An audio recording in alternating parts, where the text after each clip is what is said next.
কেউ যদি জীবনে খুব বেশি সফল হতে চায়, খুব বড় ব্যবসায়ী হতে চায়, খুব বড় আলেম হতে চায়, খুব বড় ডাক্তার হতে চায়, তাহলে আল্লাহ রাসূল যেমন খুব মহান নবী, মাকাম মাহমুদ, অনেক বড় কিতাব কোরআন, শেষ নবীর দায়িত্ব, সর্বশ্রেষ্ঠ নবীর দায়িত্ব, এত মহান জায়গা অর্জন করার জন্য, এত বড় দায়িত্ব অর্জন করার জন্য যেমন আল্লাহ তার রাসূলকে বলেছে আপনাকে রাতের সালাত আদায় করতে হবে, না হলে এই দায়িত্ব, এই সফলতা আপনি অর্জন করতে পারবেন না। ঠিক প্রত্যেক মানুষের ক্ষেত্রেও মানুষ যদি নিজ নিজ জীবনে বড় সফলতা অর্জন করতে চায়, খুব বড় পর্যায়ে পৌঁছতে চায়, তাহলে রাতের সালাতের বিকল্প নাই। এই দিনের মধ্যে কোনো কল্যাণ নাই, সকল কল্যাণ নিহিত আছে সকালে, সকল কল্যাণ, সকল বরকত নিহিত আছে সকালে।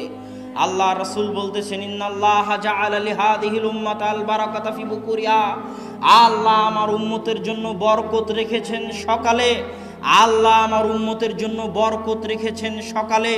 ইবনুল কাইয়িম রাহিমাহুল্লাহ বলতেছেন আমরা সালাফে সালিহিনকে দেখেছি লা ইয়ানামুনা বা'দা সালাতিল ফজরি, আমরা সালাফে সালিহিনকে দেখেছি তারা ফজরের সালাতের পরে কখনোই ঘুমাতেন না।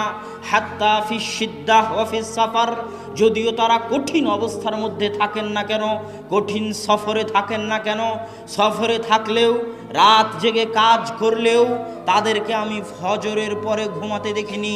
ইয়ান্তাযিরুনা ইলা তুলুইশ শামস, সালাফে সালিহিনকে দেখেছি যদি তাদেরকে ঘুমাতেই হয় রাত্রি জাগরণের কারণে, রাতে কঠিন ও কঠোর পরিশ্রম করার কারণে, তাহলে তারা সূর্য ওঠা পর্যন্ত অপেক্ষা করতেন, সূর্য উঠে যাওয়ার পর ঘুমাতে যেতেন, সূর্য উঠে যাওয়ার পর ঘুমাতে যেতেন।